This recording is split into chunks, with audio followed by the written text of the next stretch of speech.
इधर उत्तर प्रदेश के रायबरेली में राहुल गांधी के नामांकन के दौरान बीजेपी और कांग्रेस के कार्यकर्ता आमने सामने आ गए। वहां हंगामा तब हुआ जब राहुल गांधी अपनी मां सोनिया गांधी, बहन प्रियंका गांधी और कांग्रेस के अध्यक्ष मल्लिकार्जुन खड़गे के साथ रायबरेली सीट से पर्चा दाखिल करने के लिए कलेक्ट्रेट पहुंचे।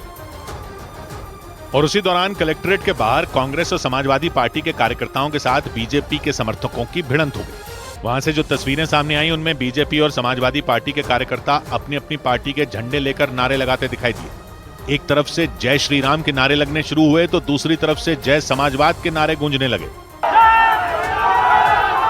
कलेक्ट्रेट के बाहर दोनों पार्टियों के कार्यकर्ताओं का हुजूम लगा नजर आया। काफी देर तक दोनों पार्टियों के समर्थक वहां नारेबाजी करते रहे। एक वक्त तो ऐसा लगा जैसे बीजेपी के समर्थक और समाजवादी पार्टी के कार्यकर्ता आपस में भिड़ जाएंगे। देखिए, एक तरफ जय श्री राम के नारे लग रहे हैं तो दूसरे तरफ जय अखिलेश यादव के नारे लग रहे हैं।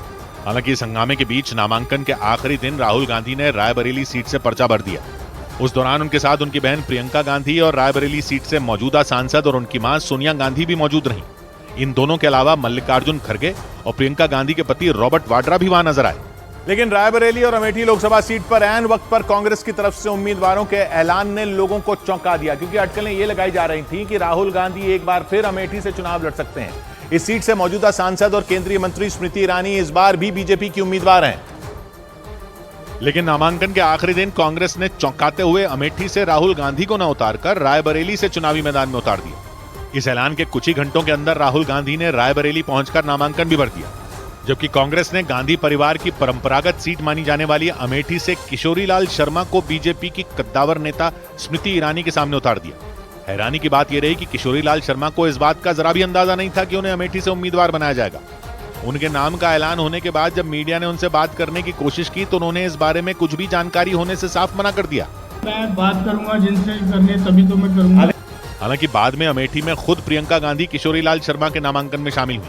आप भी हमारे साथ कंधे से कंधा लगाकर इस चुनाव को लड़वाएंगे और किशोरी जी को जिताएंगे।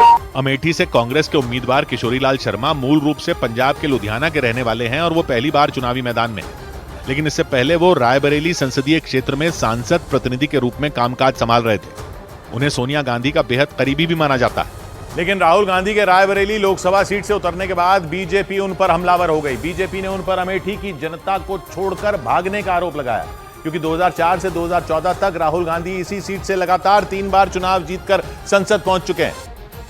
लेकिन 2019 में अमेठी की तस्वीर बदल गई थी। उस चुनाव में बीजेपी की स्मृति ईरानी ने राहुल गांधी को हरा दिया था। इसीलिए ये अटकलें लगाई जा रही थी कि इस बार राहुल गांधी अमेठी में स्मृति ईरानी को टक्कर देंगे। लेकिन ऐन वक्त पर कांग्रेस ने अमेठी से किशोरीलाल शर्मा को और रायबरेली से राहुल गांधी को चुनावी मैदान में उतार दिया। इसी वजह से बीजेपी राहुल गांधी पर हमलावर हो गई। बीजेपी ने आरोप लगाया कि राहुल गांधी हारने के डर से एक बार फिर अमेठी की जनता को छोड़कर रायबरेली भाग गए। कांग्रेस पार्टी चुनाव में एक वोट पड़ने से पहले ही अमेठी से अपना हार स्वीकार कर चुकी है। हालांकि बीजेपी के इस आरोप को कांग्रेस ने नकार दिया। पार्टी नेता जयराम रमेश ने सोशल मीडिया पर अपनी एक पोस्ट में इसे एक सियासी दांव बताया।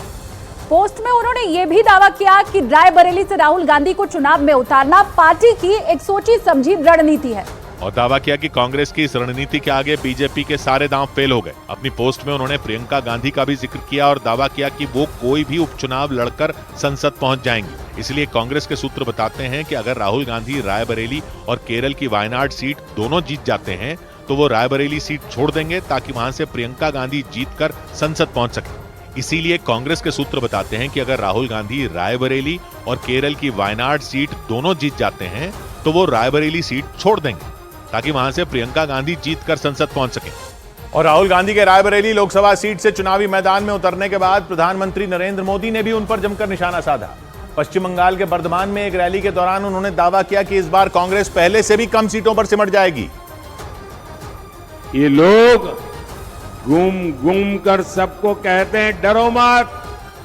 मैं भी आज उन्हें कहता हूं और बड़े जी भर के कहता हूं, अरे डरो मत, भागो मत।